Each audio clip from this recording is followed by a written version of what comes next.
Albatta bu davomiy ish, mashaqqatli ish, uzoq muddat, uzoq mehnatni talab qiladigan ish. Shoshilmaymiz.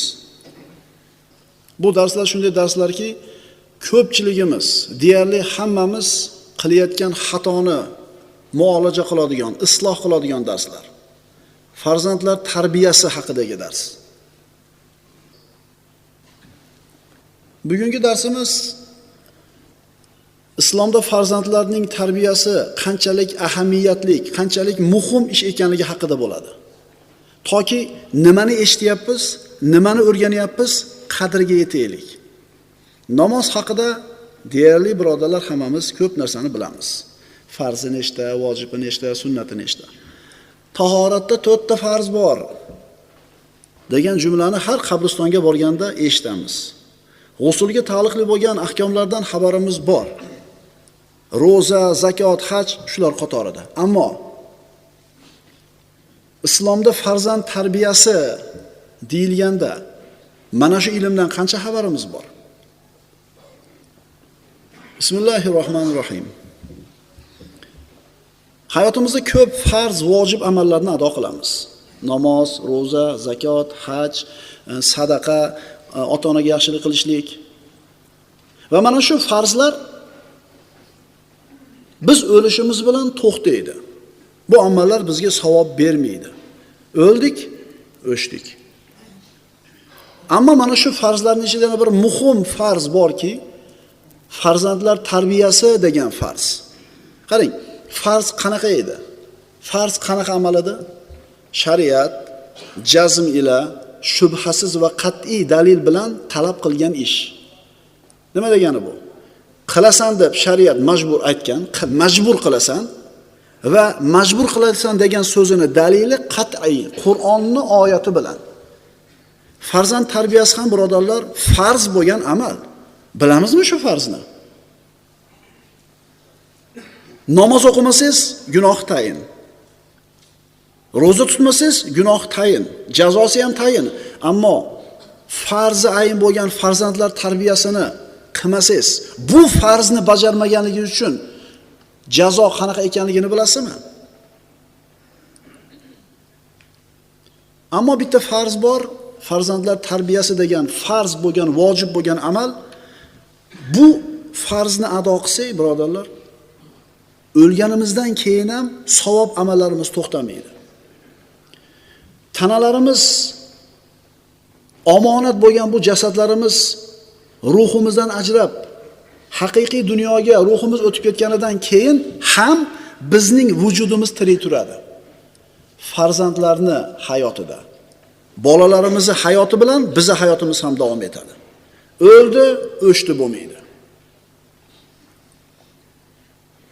Musulmonlarning hayotidagi eng muhim va eng xatarli ish farzandlar tarbiyasi. Ayrim so'zlarni 2 marta, ehtimol 3 marta takrorlashga to'g'ri kelar. Musulmon odamning hayotidagi eng muhim, eng zarur, eng oliy ish farzand tarbiyasi. Agar bu farzandlar tarbiyasini muhmal tashlab qo'ysak, e'tibor qilmasak, oqibat juda bir xunuk bo'ladi. Musulmon odam hozirgi kunda o'ng tomonga qaraydi, chap tomonga qaraydi. Uni dinini, uni axloqini buzishlikka sarflanayotgan kuchlar, diniga dushman bo'lib turgan toifalarning ko'pligidan o'zini zaif his qiladi. Qo'lidan hech narsa kelmaydiganga o'xshab ko'rinadi. Ammo qo'lida bitta narsa bor. Bu shunday narsaki, bu agar shuni uddasidan o'ta olsa, bu kuchlarda hammasiga qarshi tura oladi. Bu farzand tarbiyasi.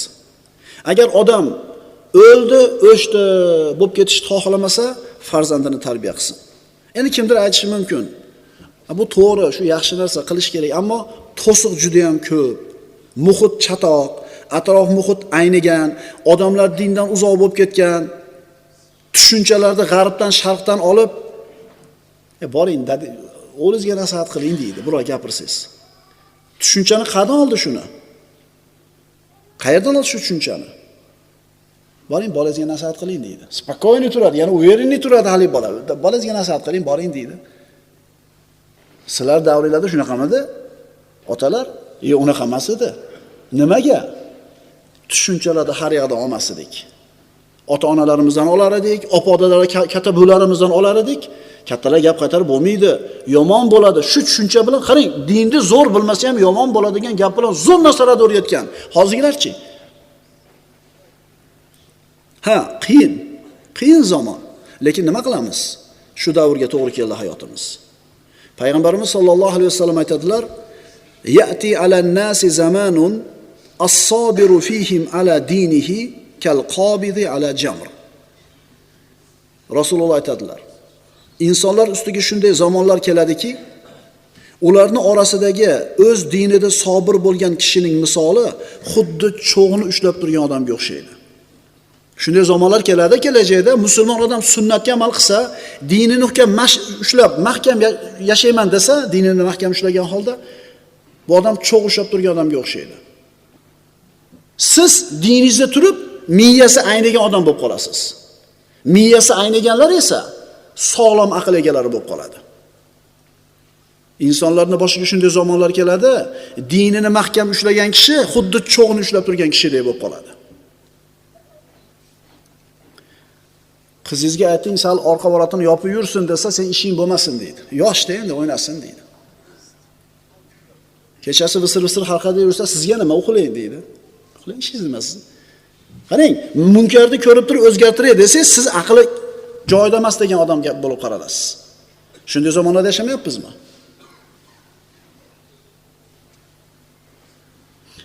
Akasi kasal, singlisi kasal, unga pul sarflamaydi, ammo qator mashinaga nima qiladi?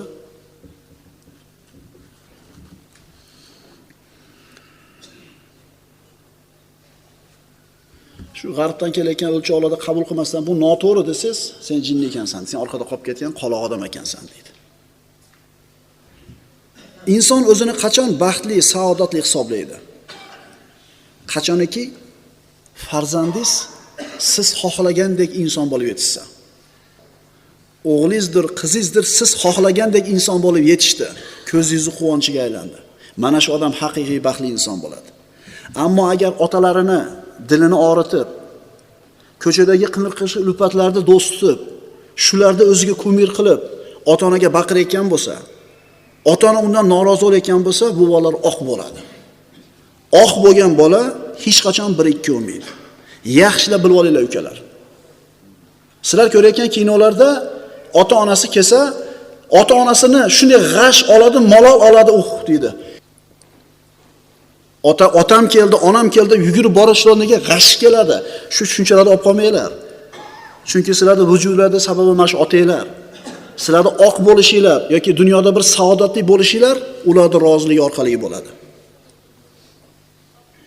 Ota-onasi bilan yashashlik ayb ularda. Bilasizlarmi? 30 ga kirib otangning bilan yashayapsanmi deydi. O'nqiring. Qanday yashay? Tashab ketaymi senlarga o'xshab? Yo'q, bularda shunandaqa. Albatta inson farzandi u xohlagandek inson bo'lib yetishi bu oson ish emas. Qiyin ish. Ammo musulmon odam hayotida o'zini farzandini tarbiya qilishdan ko'ra muhimroq ish yo'q u uchun. Va ishonaveringlar, imoratingizdan muhim, ko'chadagi odamlar orasidagi hurmatingizdan muhim, karyerangizdan muhim, biznesingizdan muhim agar aqlingiz yetsa. Va bu ish shunaqa ishki, juda bir uzoq vaqt talab qiladi. 5 kun, 6 kunda ikkita masalani eshitib qo'ysangiz bo'ldi, yaxshi bo'lib qoldi demang. Bitta nok necha yilda meva beradi, amakilar? Ana 14 yil, 15 yil. Bitta nokni mevasini yeyish uchun 14 yil parvarish qilish kerak bo'lsa, bitta farzandni bir mevasini, yaxshi inson degan mevasini ko'rishlik uchun qancha mehnat qilish kerak? Biz-chi yana ham tashab qo'yapmiz, bolalar katta bo'lib qolishyapti. Qara, katta bo'lib qopti, maktabga boradigan bo'lib qopti. Alloh, bolasi 7 ga kirguncha bilmabdi katta bo'layotganini. Demak, ishi ham bo'lmagan.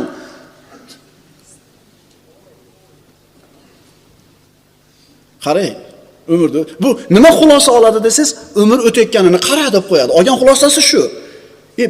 Qara, o'g'lim bitiribdi maktabni, qara. Yomon o'tibdi umr. Sen nima yeb yuruvding? Bolang maktabni bitiradigan maqomga yetguncha. Faqat qonini boqishlikni o'ylab yuruvding. Endi bu bolani yo'qotding sen. Bu bolani sen yo'qotding.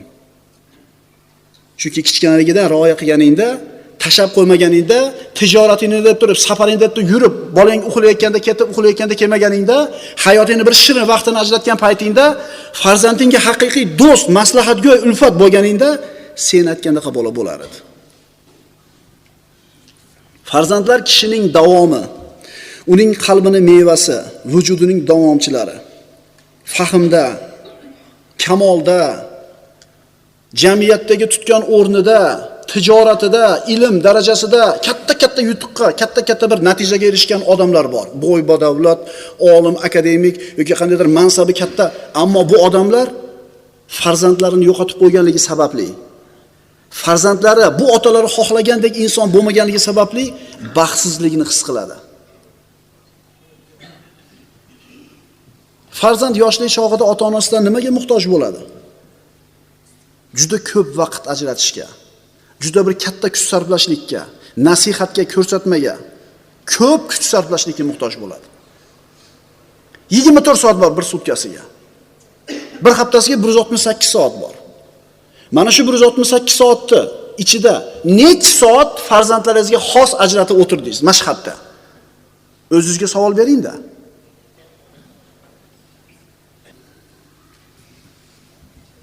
Kishiga nima saodatni, xotirjamlikni olib keladi? Agar farzanding sen xohlagandek ulg'aygan bo'lsa, dinda bo'lsa, axloqi joyida bo'lsa, ilm, ma'rifatda bir natijaga erishgan bo'lsa, albatta inson buni ko'rib ko'zi quvonadi. Dunyoparast odamlarda bittasiga dunyoda hamma oltin kumushni olib kelib bersangiz, albatta bu quvonadi. Ammo bir musulmon ota bolasini, farzandini Alloh va payg'ambari aytganidek bo'lib ulg'ayganini ko'rganida, dunyodan chiqib ketayotgan paytda bolalarini ibodatda, taqvoda, halollikda ko'rib, uni orqasidan duo qilib turadiganlarda qolayotganligini ko'rgan paytdagi quvonchi nariga dunyoparastlik quvonchi bilan taqqoslab bo'lmaydi. Nima demadinglar? Kimdir aytishi mumkin. Xo'p, bu yaxshi gaplar. Nima qilish kerak endi? Agar haqiqatan biz farzandlarimiz bizni vujudimizda davomchilari bo'lishini xohlasak, chindan ham orqamizda duo qilib qolishini xohlasak, birodarlar, yeng dishmaylik. Chunki rosmona mehnat qilish kerak buning uchun va uzoq mehnat qilishlik kerak buning uchun. Chunki biz so'rayotgan narsa katta narsa. Biz ulug' narsani so'rayapmiz. Farzand tarbiyasini mukofoti faqat oxiratga olib qo'ymadi Alloh taolo. Dunyoda o'zida ham olasan mukofotini, oxiratda ham olasan. Endi farzand tarbiyasini tashab qo'ydingmi? Tarbiya bermadingmi? Buni jazosini dunyoda ham olasan, oxiratda ham olasan. Farzand Alloh taoloni inson bolasiga bergan eng ulug' ne'mati. Eng ulug' ne'mati. Allohning hadiyasi. Hadiya qilib qo'ydi. Dalil bor. Astagfirullah. Va wahabna lahu Ishaqa va Yaqub kullan hadayna. Unga, Ibrohimga farzandlari Ishoq va Yaqubni hadiya etdik. Demak, farzand nima ekan? Allohning bergan hadiyasi ekan. Allohning hadiyasi. Qo'limizdagi eng qimmatli narsa. U biz uni otasimiz, u bizni bolamiz. Bizni rioyamizga muhtoj. Unga infoq ihson qilishimizga muhtoj. Yo'l ko'rsatishimizga muhtoj. Allohni tanitishimizga muhtoj. Ha, infoq qilyapmiz. Ammo nasihat qilmayapmiz. Allohni tanitmayapmiz. Binobarin hech narsa qilmayapmiz. Agar Allohni tanitib nasihat qilib turib keyin infoq qilganimizda infoqimiz to'g'ri bo'lardi.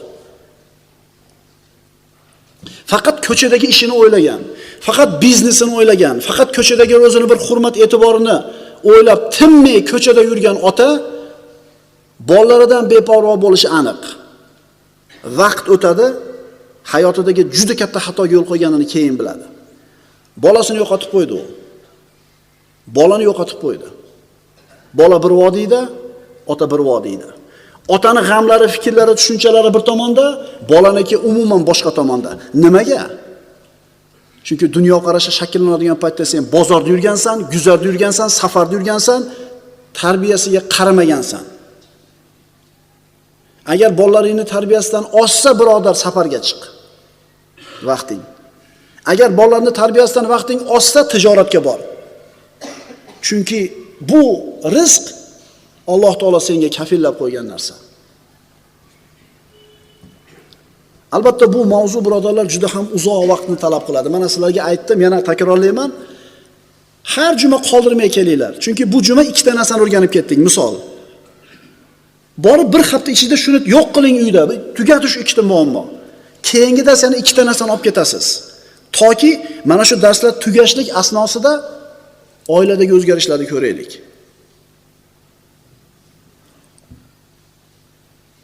Wa'mur ahlaka bis-solati wastabir 'alayha. Deydi Alloh azza va jalla. Ahlingizni namoz o'qishga buyuring va o'zingiz ham chidamli bo'ling. Farz akalar. Alloh taolo Qur'onda ochiq, sarih oyatda buyuryapti. Oilangni namozga buyur va o'zing ham chidamli bo'l. Ertaman turadi ota. Molga qaraydi, qo'yga qaraydi, tovuqqa donni tashlaydi, mashqqa chiqib ketaveradi. Bo'zi uyda uxlayapti.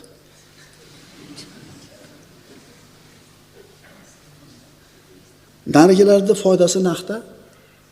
Agar bir kun yemasa rejim buziladi, semirishi orqada qoladi, foydadan qoladi. Buchi. Agar sen Allohni tanitganingda, sen qaramas eding shu bolga, qo'yga. Nima qilar edi? Bu bolang turib tahoratingga suv olib kelib qo'yib qo'yar edi. Chunki jannatimda bitta eshigi bu otam.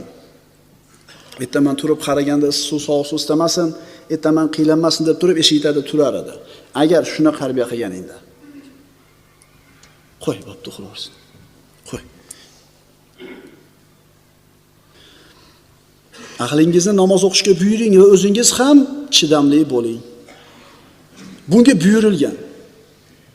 Odamlar bor, 5 mahal namozga masjidga qatnaydi. 5 mahal namozda nafllar o'qidi, qiyomul layl o'qiydi, ammo bolalari benamoz. Agar uyda o'qishga to'g'ri kelsa, to'g'ri orqamga deng. Agar masjidga tushsa, yur orqamdan deng. Sen bor molga qara deb chiqib ketavermasdan. Kim o'rgatdi uni mana shu benamozlikka? Aytinglarchi. Biz o'zimiz o'rgatdik. Chunki yelkamizda qanaqa mas'uliyat borligini bilmas ekanmiz. Alloh sizga namoz o'qi deb buyurdi, farzmi? Farz, bajaryapsiz. Oilangni namozga buyur dedi. Bu ham farzmi? Buni bajaryapsizmi? Qarang. Mo'min kishi o'zini va oila a'zolarini jahannamdan qutqarishlikka buyurilgan. Alloh buyurgan. Ya ayyuhallazina amanu qu anfusakum va ahlikum nara wa quduha an-nas wal hijara. Ey mo'minlar, sizlar o'zlaringizni va ahli oilalaringizni o'tini, odamlar va toshlar bo'lgan do'zaxdan saqlangiz. O'zingni saqla, oilangni saqla. Agar o'zing namoz o'qib jahannamdan o'zingni saqlagan bo'lsang, ammo oilangni saqlamagan bo'lsang, namozga buyurmagan bo'lsang, sen gunohkorsan. Alloh taolo faqat o'zingni saqla demadi, va ahlikum dedi. Oilalarni ham dedi.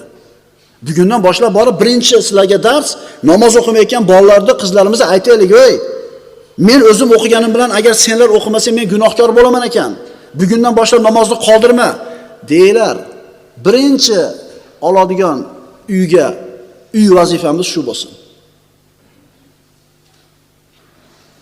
Birodarlar, birinchi narsa namozga beparvo bo'lgan ayolimizmi, o'g'limizmi, qizimizmi bu narsaga nima qilaylik?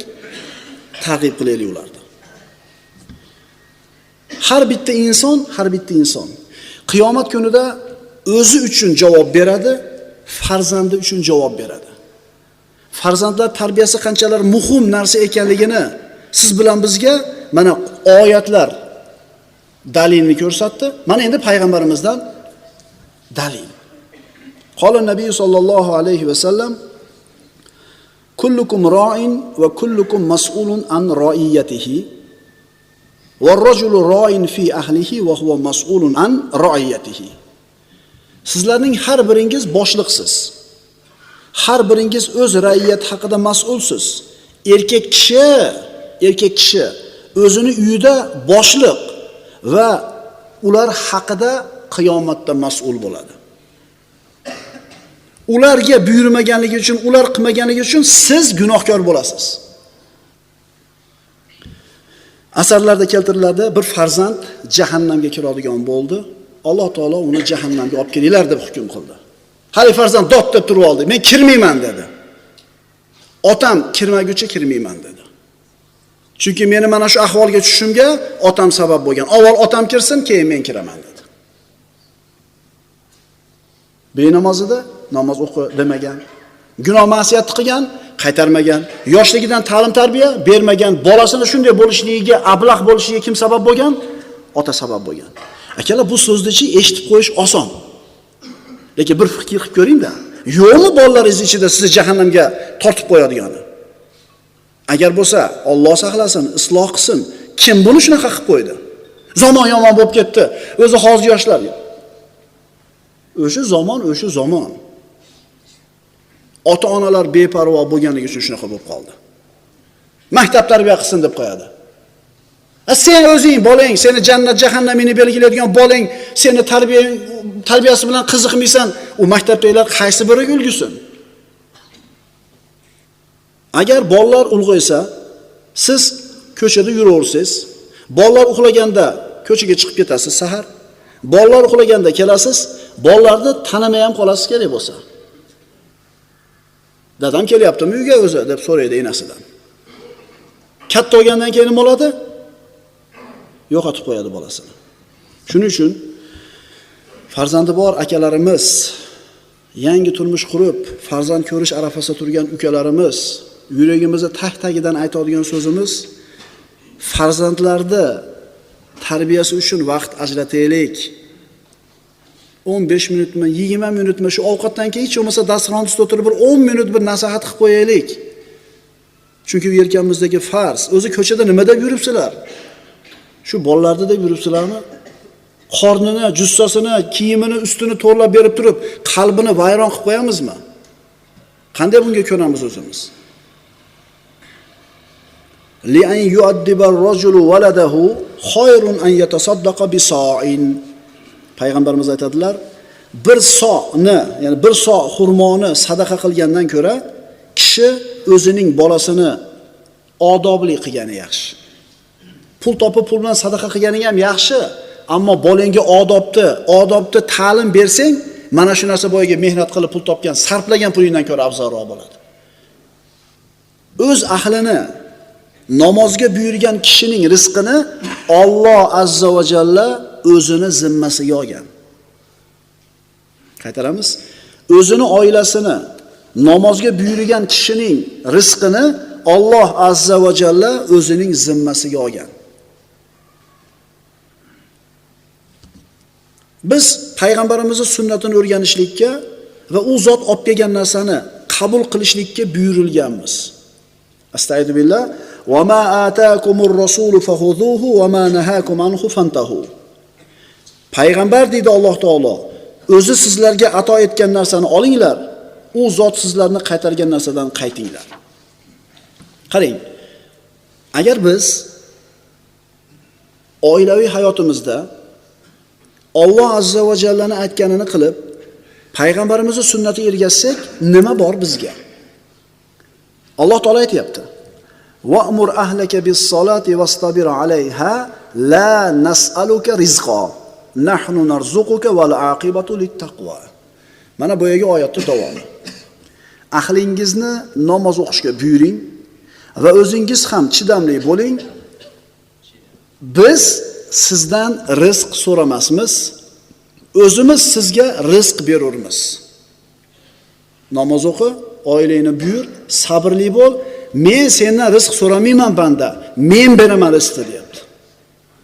Shu bolalaringiz hammasi namozga 5 mahal namozga bir mustahkam turib olsin-da, uyingizga kelayotgan rizqning barakotli bo'lganligini sezasiz. Siz 6 soatdan keyin 8 soat ishlayapsiz. Ko'proq pul topganlarmikinman deb. Uyda bolalar benamoz, xotin benamoz. Men rizq so'ramayman deyapti Alloh. Rizqni men beraman deyapti. Ulamolar aytadi, oilasini namozga buyurgan kishining rizqini, uning oilasining rizqini Alloh taolo o'zini zimmasiga olgan. Endi domla hozir sezon bo'lib qoldi-da. hozir bir yig'im terim yo bo'lmasam shu kuzgi sezonda olib qolishimiz kerak, bir ishimiz ko'p, mavsum kelib qoldi. Shu bolalarimni deb ko'chada yuribman-u, birodar, sen boquvchi emassan. Sen o'zing ham boqiluvchisan. Qiyomat kunida o'zini qilgan amallari uchun javobgar bo'ladi, farzandlarini qilgan ishlari uchun javobgar bo'ladi. Chunki Alloh taolo Qur'onda ey iymon keltirganlar, o'zingizlarni va ahllaringlarni jahannam o'tidan saqlanglar degan. Kishi o'zini do'zaxdan saqlashligi qanchalik zarur bo'lsa, farzandlarini, oilasini saqlashligi, ularni tarbiya qilishligi ham shunchalik zarur bo'ladi. Kishi qachon o'zini oilasini isloh qiladi? Qachoniki uyidagi jufti, ayoli ham eri bilan bir xil fikrda, bir xil tushunchalarda bo'ladigan bo'lsa.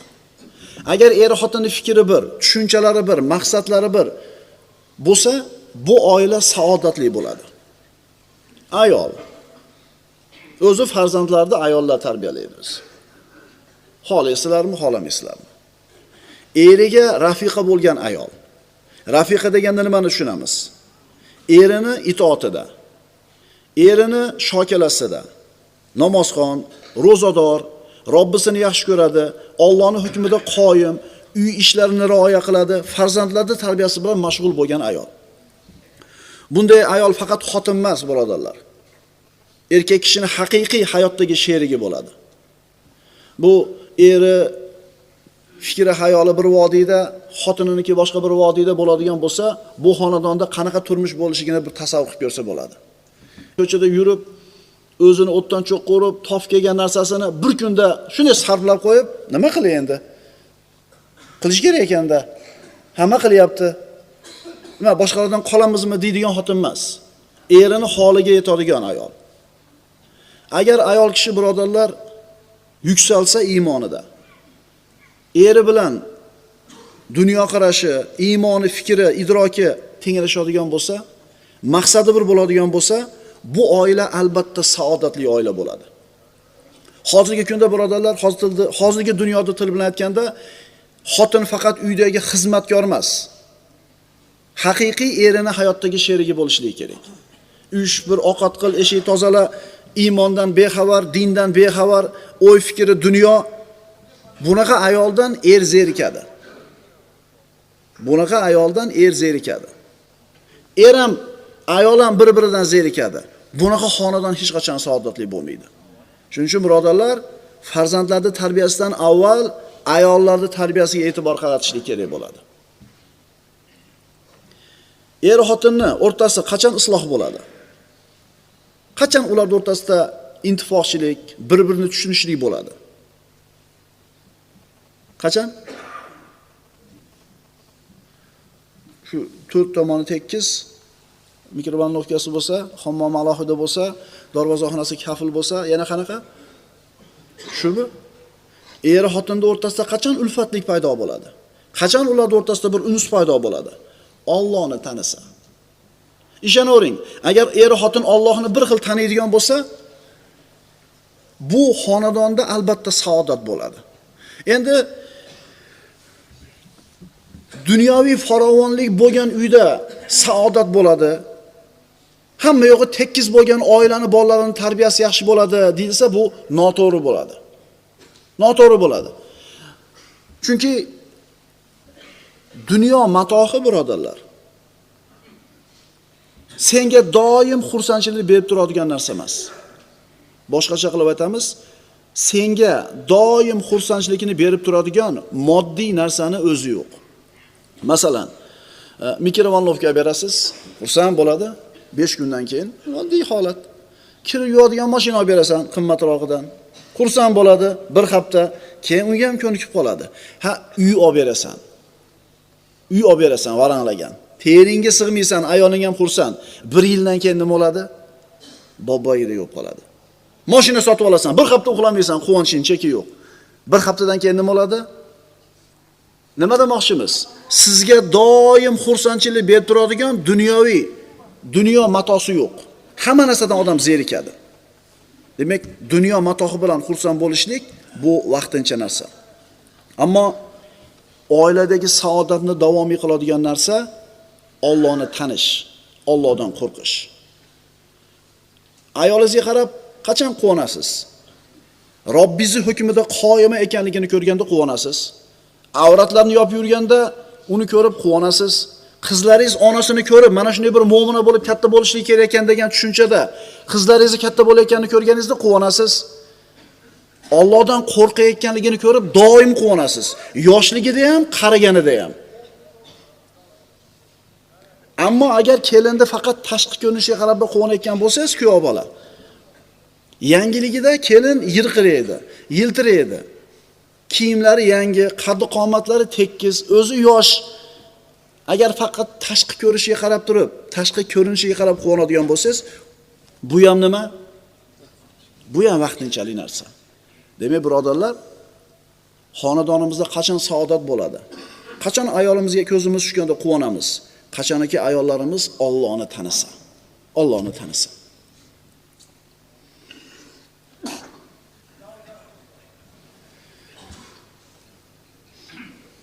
Moddiy jamlanish yoki foyda uchun jamlanish. Birov-birovga uylanadi, birov-birovga turmushga chiqadi, dunyosini havas qilib, dunyosini ko'rib, uyini, moli dunyoni topib tutishini qarab turib, qizini beradi yoki falonchini qiziga uylanadi. Agar bunaqa maqsadda oila qurilgan bo'lsa, ishonavering, bu oilada saodat bo'lmaydi. Chunki mana shu moddiy bir-biriga ko'rsatayotgan foydasi uzilib qoladigan bo'lsa, o'rtadagi boyaga ularni bog'layotgan narsa ham uzilib qoladi. Ammo Alloh uchun qurilgan oila bo'lsa, dini uchun uylangan bo'lsangiz bir ayolga, bu din birodarlar qiyomat go'rga kirguvchi o'zi bilan birga bo'ladi. Uylanayotgan bola kelinni hayolidagi o'zi tasavvur qilgan kelin bo'lishini xohlaydi. Kelin ham turmushga chiqargan kuyov bolani o'zini hayolidagi, orzusidagi yigit bo'lishini, indiyskiy bo'lishini xohlaydi. Doim meni qo'lida ko'tarib yuradi, doim meni sizlab gapiradi, o'pib erkaladi, xullas boshida ko'tarib yuradi deydi. Hayolida. Faqat unga xizmat qilishini xohlaydi. Kuyov bola ham xuddi shunaqa. Lekin vaqt o'tishi bilan mana yangi uylanganlarimiz kulyapti. U ham bu narsa bitta narsani talab qilyapti, bu ham bitta narsani talab qilyapti. Biri ikkinchisini xizmatini qilishni hech qaysi xayol keltirmayapti. Faqat menga xizmat qilinadi deyapti. Ine qarabsizki, 1 yil yarim yil o'tgandan keyin to'qnash bo'ladi. Ine kelishmovchiliklar paydo bo'ladi. Erkak kishi, birodarlar, qaranglar-da, hali farzandlar haqida gapirmayapmiz. Agar tarbiya qilishlikda ayolingiz sizga sherik bo'lmasa, bolalarni islomiy tarbiya bilan tarbiyalashi kerakligiga ayolingiz ham sizga yordamchi bo'lmaydigan bo'lsa, ishonavering, qo'lingizdan hech narsa kelmaydi. Ayolingiz yordamchi bo'lsin birinchi sizga. Erkak kishi ayoli bilan qachon saodatli bo'ladi? Nima qilsa saodatli bo'ladi? Ayoliga Robbisini tanitsa. Ayoli Robbisini tanisin, shundan keyin bu ayol o'zini erini baxtli qila oladi. Shundan keyin bu ayol erini qanaqa haqlari borligini biladi.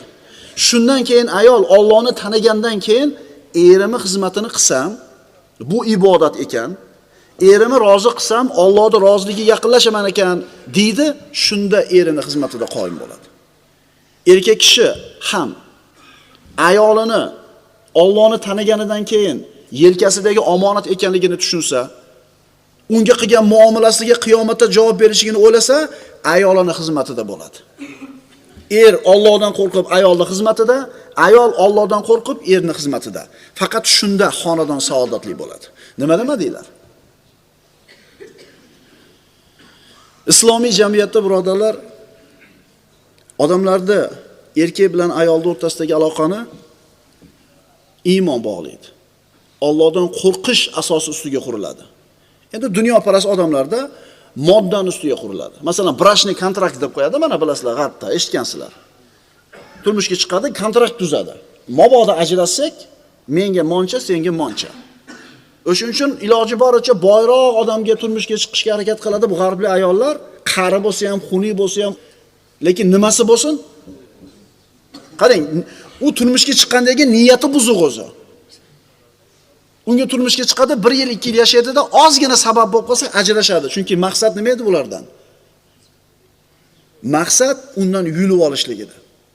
Ammo musulmon ayol musulmon erkakka tegar ekan, musulmon erkak muslima ayolga uylanar ekan, Allohning roziligini o'ylab turib turmush quradi. O'shuning uchun ukalar, ajrashishlik nihoyatda ko'p. Ajratib olishlik ham nihoyatda ko'p. Arzimagan sabab bilan onalar arzimagan dunyoda latta-luttasini bir ikki og'iz sassiq gap uchun oilani shart buzib tashlayapti. Mana kecha bittasi shikoyat qilib keldi. Kelinim yashayman deyapti. Kuyoyam yashayman deyapti. Ikki tomondagi xotin unamayapti. Endi bu xotinlarni erlari tarbiyalaganida turmadi. Qizing yashayman deyapti. Qizi ketaman desa ushlab turishib kelmadi, majbur. Yalanib kelishsin deyapti ekan. Bu nima? Qanaqa tushuncha? Qani kafillik ikkinchi turmushi bilan baxtli bo'lib ketishiga bu bolani? Bu turmushga chiqib ko'rgan juvonda biror olishligiga qani kafillik? O'shuning uchun birodarlar, farzand tarbiyasidagi birinchi qiladigan ishimiz ayollarda tarbiyasi. Ayollarda tarbiyasi. Erkak kishini hayotida qiladigan eng yaxshi amali bilasizlarmi nima?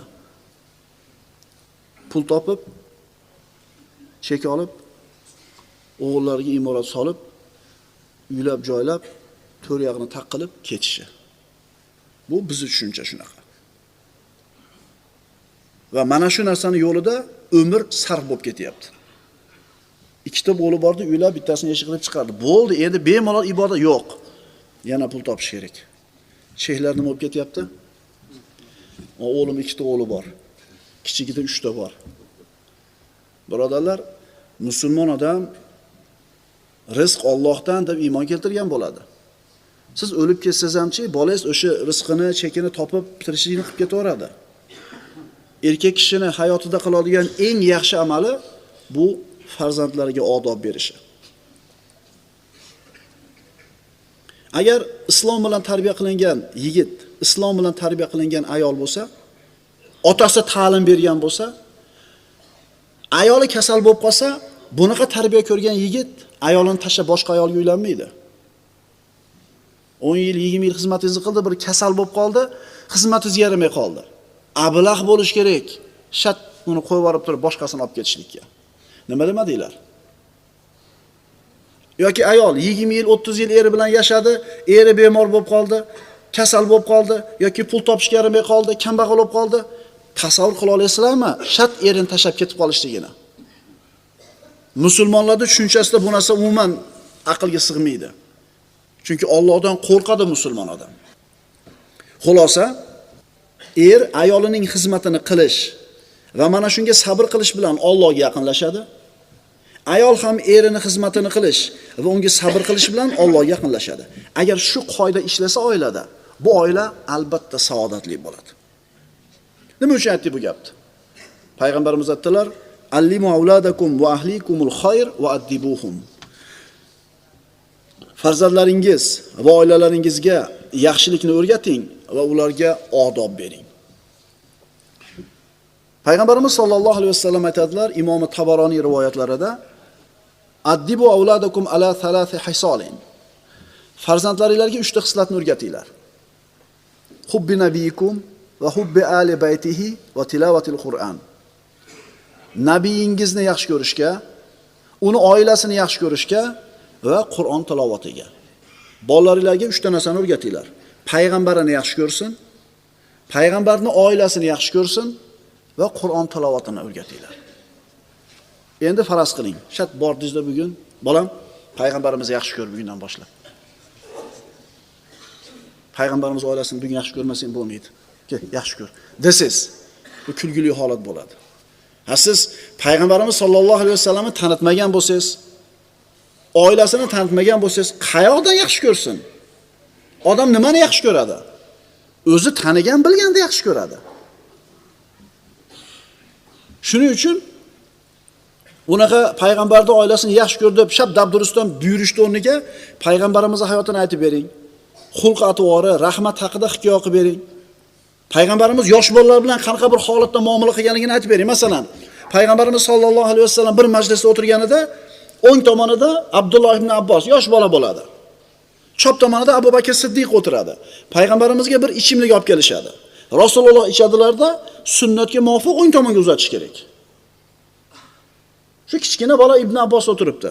Haligi Ibn Abbosga qarab, "Ey bola, O'zi shuni haqqi o'ng tomonga berish kerak. Mana uni ichimlikni bu kishiga shayxga bersam bo'limi, chap tomonga deydi. Ibn Abbos aytadi, sizdan keyin ichishlik sharafini birovga bermayman, bering bu yoqqa deydi, olib ichadi. Ya'ni mana shu qilayotgan ishi bilan payg'ambarimiz bu kichkina bolaga hurmat ko'rsatyapti. Shunga o'xshagan payg'ambarimiz yosh bolalar bilan qilgan muomalalardan bir misollar aytib bering. Payg'ambarimiz haqida tushunchasi paydo bo'lsin bolangizda, keyin yaxshi ko'radi payg'ambarimizni. Ota bolasini yoshi har qancha kichkina bo'lmasin, tarbiyasiga e'tibor berish kerak. Chunki qaranglarda, masalan, tug'ilgan bolamizga payg'ambarimiz birinchi qiladigan ishimiz nima deb aytgan? Quloqiga ozon aytinglar deganmi? Hali aqli kirgani yo'q, lekin quloqiga Allohning lafzi kirsin, Allohu akbar kirsin quloqiga. Shuning uchun bolangiz har qancha kichkina bo'lmasin, e'tibor bering. E'tibor bering. Masalan, bir ota nima ish qilgan ekan? Bu tajribalar bor. O'sha ertamanda maktabga ketayotganda, ko'chaga chiqib ketayotganda so'raydigan pulini bir korobka qilib solib qo'ygan ekan ichiga.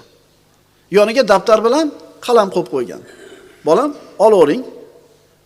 Qancha kerak bo'lsa, yozib qo'ying faqat. Bugun 10 so'm oladi, yozib qo'yadi. Ertasiga 20 so'm oladi. Ko'radi qancha olayotganini. Bir oy o'tganda hisoblasa falon pul olibdi. O'ylanibroq oladi. O'ylanibroq oladi. Mana bitta uslubi. Qiyinmi? Ha, domla bizni bolalar agar qo'yib qo'yadigan bo'lsangiz, nima qiladi? Demak, sizni bolangiz shunaqa ekan, nima qilaylik?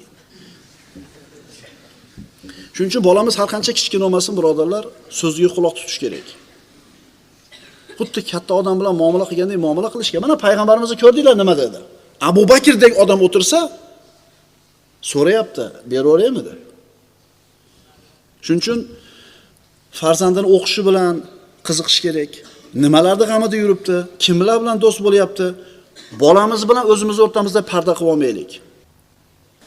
Eskilar ko'p aytardi shu gapni. Xudo bergan odamni bolasi 15 ga kirganda bosh bo'ladi oilaga. Xudo urgandiki 30 da yosh bo'ladi. Bolalarimizga e'tibor qilishimiz kerak. Payg'ambarimizni tanishimiz kerak, oilasini tanishimiz kerak. Buni o'rniga nima bo'lyapti uyimizda? Uyimizda kim tarbiya beryapti bolalarimizga? Kim o'rgatyapti kimga o'xshash kerak, kimga ergashishlik kerak, kimni o'ziga ibrat, kumir qilishlik kerak? Kim o'rgatyapti uni? Televizor. Aktyorlar, sportchilar, qo'shiqchilar, ular nimani yaxshi ko'radi, kimlar bilan do'st bo'lgan, qaysi kiyimni yaxshi ko'radi, qaysi ovqatni xush ko'radi, qaysi seriallarni ko'radi, hayotlik chog'ida qancha pul topgan, qaysi mamlakatga borganda qanaqa bir qiziqarli voqea bo'lgan, qaysi kinoda, qaysi futbol komandasida o'ynaganda nech pul topgan, bularni yaxshi bilishadi. Birodarlar, farzandingizni tarbiya oladigan joyi televizor bo'lsa, qayoqdan sizni ko'zingizni quvonch bo'lsin. Erkak kishi uchun hayotida uchraydigan eng katta mehnat qaysi? Pul topish, yer olish, uy solish, bolasini uylab joylab qo'yishmi? Erkak kishi uchun hayotida uchraydigan eng katta mehnat bola tarbiyasi. Ishonavering. Bundan og'ir ish yo'q. Bundan og'ir ish yo'q.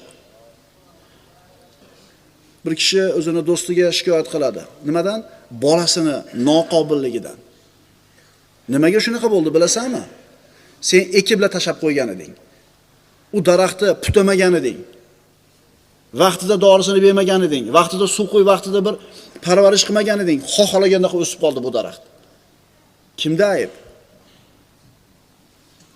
Bu yaqinda uylangan birodarlarimizga yoki farzandlari mayda bo'lgan birodarlarimizga bir juda ham muhim narsaki, farzand har qancha yosh bo'lmasin, uni ta'limi bilan shug'ullanishlik kerak.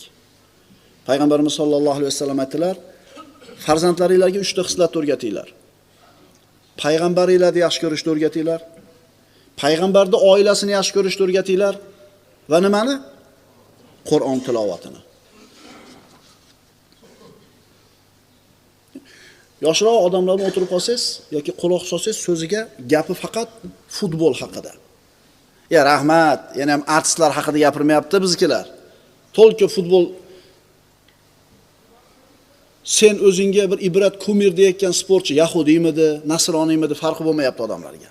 Yana bachavozmidi yo otasiga oq bo'lgan bir marazmidi farqi yo'q. Muhimi chiroyli futbol o'ynasa, chiroyli qilib uni reklama qilingan bo'lsa bo'ldi. Akalar, bu musibat bu. Musibat bu. Bu yosh yigitlarga eng zo'r narsa nima edi? Tarbiyasi uchun. Sahobalarning hayotini o'rganishidi. Bu sport, bu futbol akalar, sportda hamma turi ham sog'lom, salomat, baquvvat bo'lishlikni bir vositasi xolos, lekin maqsad emas hayotdagi. Maqsad emas. Kelinglar birodarlar, bugundan boshlab ibratni o'zimiz beraylik. Bugun oila kechki ovqatda mabodo o'tirib birga yesa, hammasi yig'ilganda. Mabodo yig'ilib qolsak dasturxonning ustida, ona zamondan o'chirib qo'yaylik-da, ovqat yeb bo'lib turib, bugun bitta sahobaning hayotini gaplashaylik. Zayd ibn Horisaning hayotini masalan. Yoki Umar ibn Xattob roziyallohu anhu hayotidan bir 3-4 ta bir lavhani ko'rib chiqaylik. Bugun siz o'qib bering kitobni. Ertasi kun onasi o'qib beringiz. Keyin o'g'li, keyin qizi. Ey domla, nima deyapsiz? Kim qiladi buni? Bo'ladigan gapni gapiring. To'ppa-to'g'ri. Bu bo'ladigan ish emas bu. Bo'ladigan ish emas bu. Endi mana shu ish bo'lmaydigan bo'lib qolgandan keyin balo-bormi bolangdan shikoyat qilib. Hozirgi yoshlarning psixikasida meni tinch qo'yinglar degan narsa bor. Qaytaraman. Hozirgi zamonda suvini, havosini olib o'sayotgan yoshlarda meni tinch qo'yinglar degan tushuncha bor. Nima demadinglar? Qo'ylar, chunki mana bu hozirgi berilgan ta'lim xuddi shu suvni beryapti. O'zi uchun yashaydi faqat. O'zi uchun. Qayerdan olyapti bu narsani? Musulmon odam o'zini uyini jannatdan bir parcha qila oladi uyini. Birodarlar, hayot har qancha qiyin bo'lmasin, turmush har qancha og'ir bo'lmasin, topish tutish zo'r bo'lmasin, lekin mana shu xonadonni jannatdan bir bo'lakka aylantirish mumkin. Nima bilan? Allohning hukmini qoyim qilishlik bilan. Oddiy ovqat, faqirona jihoz, faqirona uy. Agar bu oilada xotinni erga, erda xotinga qiladigan muomalasi, otani farzandlar bilan, farzandlarni ota-onalar bilan qiladigan muomalasi Allohdan qo'rqish ustiga qurilgan bo'lsa, hayotda har qanaqa mashaqqati bu xonadon uchun hech narsa emas. Ammo millionlagan pulga olingan uyning ichidagi jihozlari falon pul bo'lgan uy, agar Allohni tanishlik asosiga qurilmasa bo'lgan aloqalari, bu uy jahannamdan bir parcha bo'ladi. Uylar bor birodarlar, Qur'on tilovat qilinadi, 5 mahal namoz o'qiladi, baqir-chaqir bo'lmaydi, g'iybat shikoyat bo'lmaydi, televizor tagida kechgacha qolib ketishmaydi. Bu qanaqa uy? Alloh va Rasuli yaxshi ko'rgan uy. Ayrim odamlar uylariga yozib qo'yadi, Allohumma barik hadal bayt. Parvardigor, bu uyni muborak qilgin, barakotli qilgin. Lekin namoz yo'q, ibodat yo'q, ertamandan kechgacha muzika, ertamandan kechgacha televizor. U bola uyda, bu bola bu uyda, har kim o'zini telefonini, planshetini, kompyuterini o'ynab o'tiradi. O'tirmaydi birlashib. Bunaqa yozuvdan 50 tani ilib qo'y. Alloh bunaqa uyga barakotini yog'dirmaydi. O'zicha hech kim o'zini uyini bunaqa deb o'ylamaydi. Ya meni uyim bunaqa emas deydi. To'g'ri, siz uyingiz unaqa emas. Sizning uyingizda televizor ko'rilmaydi. Ko'rilsa ham faqat yaxshi narsalar ko'riladi. Har kuni oila a'zolari nonushtani birga qilasizlar. Kechki ovqatni birga qilasizlar. G'iybat shikoyat yo'q. Ona o'zalmonda o'chiq bo'ladi. Dadingiz har kuni kitob o'qib beradi. Har kuni bitta duoni birgalashib, takrorlab o'rganasizlar. Ha, sizlarning uylar unaqa emas. Sizlarning uylar zo'r. Shunaqami? Astagfiru billah. Qad aflahal mu'minun alladhina hum fi salatihim khashi'un valladhina hum 'anil lagwi mu'ridun. Dar haqiqat mu'minlar najot topdilar. Ular namozlarida bo'yin eguvchi kishilardir. Ular behuda foydasiz so'z va amallardan yuz o'girguvchi kishilardir. Birodarlar, uyimiz siz bilan biz uchun bir muqaddas joy bo'lishligi kerak. Bu uyimizda gunoh ma'siyatni qilinishiga yo'l qo'ymasligimiz kerak. Ovqatlanib o'tiribmiz, Allohning zikri bo'lsin. Uxlayapmiz, yotishda Allohning zikri bo'lsin. Kiyinyapmiz, Allohning zikri bo'lsin. Gunoh ma'siyat bo'lmasligi kerak. Chunki qiyomatda javob beriladi bu narsaga. Dunyoda bo'layotgan, musulmonlarning boshiga yog'ilayotgan musibatlarni birortasini daf qilish qo'limizdan kelyaptimi? Dunyoda bo'layotgan musibatlarda musulmonlarning boshiga kelayotgan birortasini to'xtatishlik qo'limizdan keladimi? Bizning qo'limizda hech narsa yo'q. Faqatgina oilalarimiz bor. Agar oilamizni isloh qilsak, farzandlarimizni payg'ambarimiz aytganda tarbiya qiladigan bo'lsak, demak mana shu musulmonlarning boshiga kelayotgan balolarni daf qilishlikka qilgan eng katta ishimiz shu bo'ladi. Endi birochi bolani tarbiya qilmadi, buyurmaydi-da. Har qanday jamiyatga rostgo'y, omonatdor, birodar haqqini yemaydigan farzand har qanday jamiyatga kerak. Halol, vijdonan ishlaydi. Kim o'ldi, o'chdi, bo'lib ketishni xohlamasa, bolalarini tarbiya qilsin. Kim o'ldi, o'chdi, bo'lib ketishni xohlamasa, farzandlarini tarbiya qilsin. Bir odam farzandi ulg'ayganida Allohning yaxshi quli ekanligini ko'rsa, haromdan uzoq bo'layotganligini, Allohning buyruqlarini bajarayotganligini ko'rgan bo'lsa, shuni ko'rsa, shu farzand milliard so'mdan ham afzal bo'ladi bu ota uchun. Chunki siz o'lib ketgandan keyin qoldirgan dunyoyingizga javob berasiz. Ammo mana shunday farzand qoldirib ketadigan bo'lsangiz, orqangizdan ajr bo'ladi. Qaytarib aytamiz, farzandini toatda, ibodatda, istiqomatda, taqvoda ko'rib o'tishligi kishini, demak bu odam tirik bo'ladi. Chunki farzand otasining davomchisi bo'ladi. Zamonimizda katta bir jomiyani imom vafot etdi. Oradan bir qancha vaqt o'tib, uni o'rniga o'g'li imom xatib bo'ldi. Otasi qilgan ishni davom etkizdi. Demak bu ota o'lgani yo'q. Bu otaning ishi davom etyapti. Agar mana shu farzandini yana bitta farzandi ilmli bo'lib minbarga chiqib odamlarga Allohning dinini tanitsa, demak yana davom etdi bu odam hayoti. Xulosa, kim o'ldi, o'chdi bo'lib ketishni xohlamasa, farzandlarini islomiy tarbiya bilan tarbiyalasin. Payg'ambarimiz sollallohu alayhi vasallam aytadilar: "Iza mata ibnu Adam inqata amaluhu illa min thalath." Agar odam bolasi vafot etsa, uni 3 ta amalidan boshqa ham amallari to'xtaydi. Faqat 3 ta ishi unga savob berib turadi. Sadaqatun joriya. Odamlarga foyda keltirib turgan bir nafaqati, sadaqati. Ko'prikmidi, asfaltmidi, musulmonlar foydalanib turadigan sadaqa joriya qoldirgan bo'lsa. Va ilmun yuntafa'u bihi. Odamlar foydalanib turgan ilm qoldirib ketgan bo'lsa, mana shundan ham o'lganingizdan keyin savob borib turadi.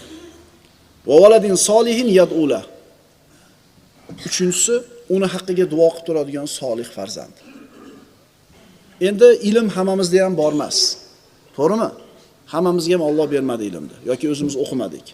Hammamizning qo'limizda pul ham yo'q, sadaqa joriya qoldiraylik desak. Lekin nima bor qo'limizda? Farzand bormi? O'ldi, o'chdi bo'lishni xohlamasangiz, bolangizga Allohni taniting, islomiy tarbiyani bering. Umar ibn Xattob roziyallohu anhu kunlarning birida ko'chada ketib borar ekan, juda bir savlatli odam bo'lgan, haybatli odam bo'lgan, sirli, viqorli odam bo'lgan. U odamning haybatidan hatto katta kibor sahobalar ham haybatlanishar edi. Umar ibn Xattob kelsa shu ko'cha-ko'chalarga burilib ketib qolardi, peshonasida turmaylik deb, siri bosganidan. Kunlarning birida Umar ibn Xattob ko'chada ketayotsa, bir to'p yosh bolalar o'ynayotdi. Xalifani ko'rib tirqirab har tomonga qochib ketishdi. Faqat bitta bola qochmasdan turdi. Xalifa bu bolaning jur'atidan, jasoratidan bir hayron qolib oldiga bordi-da, "Ey bola" dedi. "Nimaga sen qochmayapsan boshqalardaqa?" dedi. Hali yigit aytdi: "Ey Amirul Mu'minin, sizni zulmingizdan qo'rqish uchun men zolim emasman. Sizni jazoingizdan qo'rqish uchun bir gunoh qilganim yo'q. Yo'l keng" dedi. "Siz ham sig'asiz, biz ham sig'amiz, o'taverasiz" dedi. Qarang, katta kishilar haybatlanib Umar ibn Xattobning oldida tura olmayotgan paytda yuragini quvvati yetmay. Bu yosh bola turibdi. Kimni bolasisan desa, Zubayr ibn al-Avvom deydi. Abdulloh ibn Zubayr ibn al-Avvom roziyallohu anhu edi. Bu ham bola edi. Bu ham bola edi. Tarbiya ko'rgan bola edi. Mana shu tariximizda yosh bolalar bilan bo'lgan mavqiflardan bir ajib bir suratlar bor. Mana ayrimlarni o'qib beraman. Xalifa Abdulmalik ibn Marvon huzuriga bir jamoa kishi kirdi. 5 tamida 10 ta odam kirdi. Ularning orasida bir yosh bola ham bor edi. Xalifa bu yosh bolani kirganini ko'rib jahli chiqdi. Abdulmalik ibn Marvon eshikda oldida turadigan odam chaqirib aytdi, "Ey" dedi. "To'g'ri kelgan yosh bolani kirgizib orasanmi?" dedi. "Men oldimga" dedi. Shunda haligi yosh bola turib aytdiki, "Ey amir" dedi. "Men sizni huzuringizga kirishim bilan sizni sharafingizga, hurmatingizga so'z tegmaydi" dedi. "Ammo men uchun sharaf siz oldingizda turish" dedi. "Bizning yurtimizga mashaqqat keldi. Oziq-ovqat yo'q bo'ldi. Sizlarda ortiqcha mol bor ekan. Yosh bolani gapi xalifaga gapiryapti. Agar ular ana shu mollar biz uchun bo'lsa, nimaga bermayapsizlar? Qiylandik biz. Agar u sizlarning qo'linglardagi mol Allohning mulki bo'lsa, bandalarga beringlar. Agar u mol qo'linglardagi sizlarniki bo'lsa, bizga sadaqa qilinglar" dedi. Xalifa hali bolaning gapini eshitib, "Vallohi" dedi, "bu bola" dedi, "talabini bajarmaslikka biz uchun bironta ham uzr qoldirmadi" dedi. "Meni molim" desa javobni aytib qo'ydi. Allohning moli desa javobni aytib qo'ydi. Birodarlar, jur'atli bolani pul bilan o'lchab bo'lmaydi qadrini. Yurakli, jur'atli bolani o'lchab bo'lmaydi. Umar ibn Abdulaziz xalifa bo'ldi. Uni tabriklash uchun atrofdan elchilar kelishni boshladi. Hijozliklardan bir jamoa kirdi, ularning boshlig'i 10 dan o'tmagan yosh bola edi. Yoshi 10 dan oshmagan yosh bola mana shu hijozliklarning jamoasini boshlig'i bo'lib kirdi. Endi hamma xalifani xalifa bo'lganligi bilan tabrikladi. Endi navbat hijozliklar kelganda boyaga 10 yashar bo'lmagan bola turdi. Turib gapirmoqchi bo'ldi. "Sen o'tir" dedi xalifa. "Sendan yosh kattaroq tursin" dedi. Ya'ni shuncha hijozlikdan kelgan 10 ta 15 ta odamdan gapiradigan odam yo'qmi sendan boshqa? "O'tir sen" dedi. Yosh bola deb pisand qilmadi buni. Bu bola nima dedi? O'tirib oldimi? Yig'lab yubordimi? Nima dedi? Qarang, shu 10 ta odamga boshliq bo'lib keldimi? Demak, shunga loyiqda bu bola. Alloh amirni isloh qilsin. Kishini qadri ikkita kichkina narsasi bilan bo'ladi. Qalbi bilan, tili bilan dedi. Yoshi bilan, bo'yi bilan demayapti. Kishini qadri ikkita narsa bilan belgilanadi, ey amir, tili bilan, qalbi bilan. Agar Alloh bu odamga lafz qiluvchi, so'zlovchi tilni bergan bo'lsa, saqlovchi qalbni bergan bo'lsa, gapirishga haqqi bor uni ham dedi. Agar dedi, siz aytganda faqat yosh bilan bo'lganida ish dedi. Bu taxtga, xalifalikka sizdan ko'ra yosh kattaroq odamlar bor edi dedi.